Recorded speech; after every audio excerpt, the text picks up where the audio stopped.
Discuss the development of uterus, uterine tubes and vagina. These structures they develop from paramesonephric duct. So what is this paramesonephric duct? It is the vertical invagination of the coelomic epithelium which is happening in 6th week of intrauterine life. You can see mesonephric duct, blue colored mesonephric duct is visible.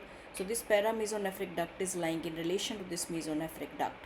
But this paramesonephric duct is derived from the vertical invagination of the coelomic epithelium.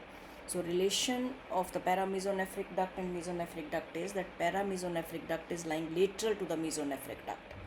So this paramesonephric duct is the main source for the development of uterus, uterine tubes and vagina. When traced caudally, they cross in front of the mesonephric ducts from lateral to medial side. You can see from lateral to medial side they cross and they come close to each other. Once they fuse together in the midline to form the vertical duct which is called as the uterovaginal canal. Now this uterus, how it develops, that is from this portion of the paramesonephric duct, that is from the fused uterovaginal canal. So which portion of the uterus is derived from the different parts? The epithelium is developing from the fused paramesonephric duct.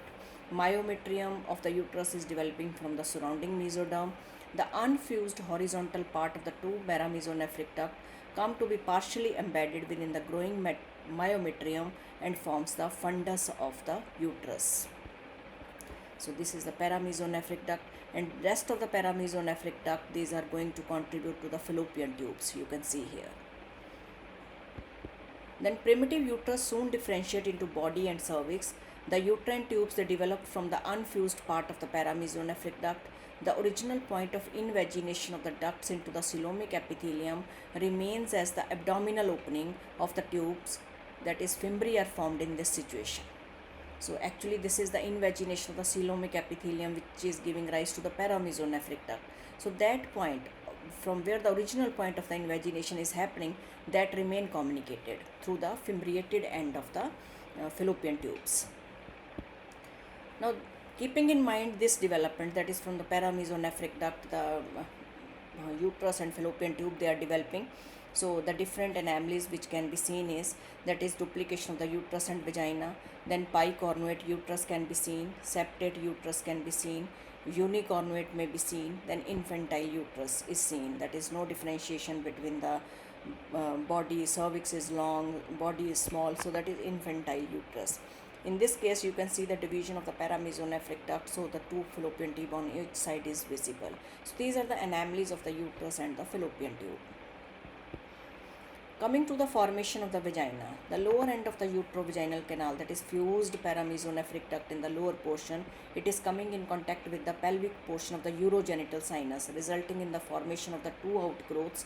We call it as sinovaginal bulbs. So once they are coming in close proximity to each other, the two outgrowths from the dorsal wall is happening. We call them as sinovaginal bulbs. Cells from the tip of the uterovaginal canal, which is mesoderm in origin now, and endoderm of the sinovaginal bulb form the vaginal plate. So this is the vaginal plate is formed. So contribution is from the uterovaginal part and the sinovaginal bulb. Now this vaginal plate, if we see this vaginal plate, it has double origin then. The upper part derived from the mesodermal cells of the uterovaginal canal. So uterovaginal canal is formed by the fusion of the paramesonephric duct. Then lower part is derived from the endodermal cells of the sinovaginal bulb, you can see here. Upper end of the vaginal canal, it expands and surround the caudal portion of the uterovaginal canal, you can see here. The upper part of this vaginal canal, it expands and surround the caudal end of the uterovaginal canal. Initially the cells are present, later on the canalization of these cells is also happening. The central cells of the vaginal plate, they break down. By 5th month, the complete canalization of the vagina occur. Wing-line expansion of the vagina around the cervix is called as fornices of the vagina. Vagina remains separated from the phallic part of the urogenital sinus by thin plate of tissue called as hymen. So this is hymen. Both the surfaces of the hymen, they are lined by endoderm. Now what are the anomalies of vagina? Duplication, usually associated with the duplication of the uterus. Lumen may be divided longitudinally or transversely. The hymen may be imperforate. Abnormal communication with the rectum, that is rectovaginal, or with urinary bladder, that is the psychovaginal communication can be seen, then vagina may be absent. So these are the anomalies of the vagina. Thank you very much. So this is very short lecture of the development of the uterus, fallopian tube and vagina. So basically these three structures are arising from by the contribution of the paramesonephric duct. But in vagina, the additional contribution is from the sinovaginal bulb. So this thing you have to remember.